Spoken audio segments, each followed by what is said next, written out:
Welcome to Manhwa Edits. Today, we dive into the greatest estate developer, an architect reborn to redesign a whole new world. This is Chapter 1, and stay tuned for next chapters to come. Two men stood atop a grassy hill, gazing out over the vast open landscape. One had brown hair and held a shovel, while the other, with white hair, carried a flag. At their feet sat four peculiar little animals, brimming with energy. A white flag marked with mysterious symbols fluttered in the wind. With a cheerful grin, Lloyd swung his shovel and drove it into the earth. Suddenly, the ground beneath him glowed, forming a large blue circle inscribed with a checkered pattern. The circle expanded outward, transforming the surrounding area into a field of glowing blue grids. Above the ground, luminous lines formed a detailed model of towering skyscrapers. He turned to his white-haired companion, addressing him as Javier. Javier responded calmly, "Yes, Mr. Lloyd." With a wild smile, Lloyd spread his arms and declared that everything came down to money, laughing maniacally. Javier asked if his master had lost his mind. The scene shifted to a medieval town at night several years earlier. A notification appeared, informing the protagonist that he had been chosen by the Absolute and granted a wish. A congratulatory message followed. Lying on the cold ground and feeling irritated, the young man frowned at the pop-up. He had become one of the characters in the novel, The Knight of Iron and Blood. The possibility struck him it might be one of those isekai stories where a person's soul migrates into a fictional world. He was lying in the middle of a road that led into a city. As he tried to gather his thoughts, he noticed something odd. His mouth had become cartoonishly small and crooked. Another red notification appeared, stating that his facial distortion was due to sleeping outdoors. Annoyed, he slapped the window away. As he came to terms with the situation, he realized he had been transferred into the body of a character in the novel. Someone called out to him, "Mr. Lloyd!" A silver-haired man approached, calm and composed, with a golden sword guard peeking from behind his belt. The man, wearing a blue uniform, instructed him to return to the mansion. The protagonist recognized him instantly. This was Javier, a swordmaster who would later become famous throughout the continent. But in the novel's early chapters, he was just a night guard serving the Baron.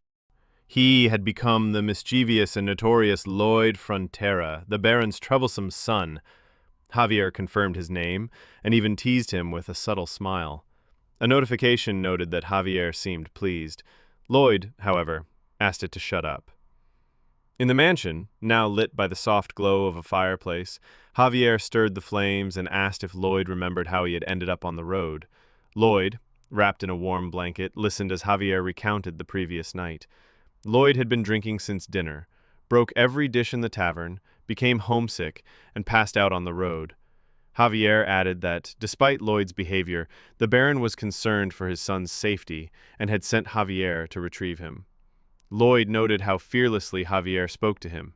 Still disoriented, Lloyd asked if their home had a heating system, startling Javier with the odd question. Javier simply shut the door behind him without answering. Lloyd sat alone, reflecting on the story. He remembered reading the novel's final chapter on his phone in his world. He knew what awaited his character. The Baron and his wife would be deceived by con artists, lose everything, and end their lives in despair. Lloyd, overcome with guilt, would spiral into alcoholism and die vomiting blood.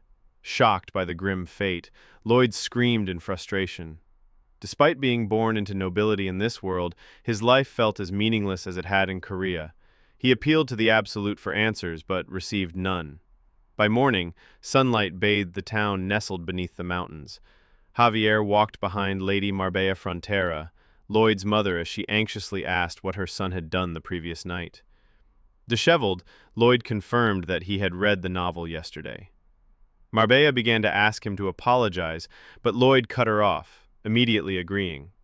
Both Marbella and Javier were visibly surprised. A notification confirmed their reactions. Lloyd wondered if he should be proud of himself. As Javier and Lloyd walked through town, the townspeople recoiled in fear. A man hid behind a cart, refusing to even glance at them. Children were pulled indoors, windows slammed shut. A notification stated that the villagers hated him, to which Lloyd replied that he had already noticed. Lloyd, hands in his pockets, asked why Javier was trailing him. Javier explained that the Baron had ordered him to make sure Lloyd didn't repeat his antics. In fact, he added, he was there to protect the townspeople from Lloyd.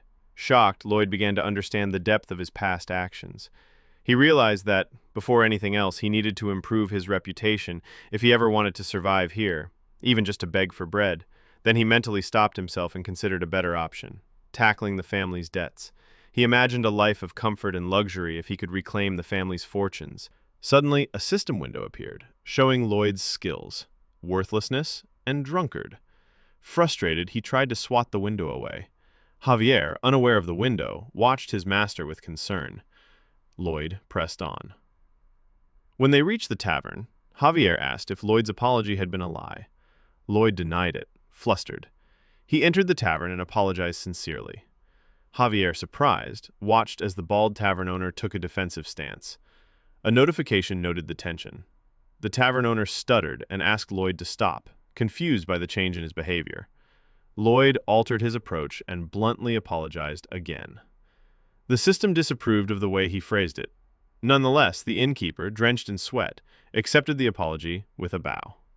Later, as they walked across a small bridge, Lloyd noted that the innkeeper hadn't looked reassured. Javier agreed, explaining that the broken furniture had been purchased through hard labor and that perhaps only compensation could ease the innkeeper's pain. Lloyd was dismayed. His family had nothing but debt. He couldn't even consider compensation.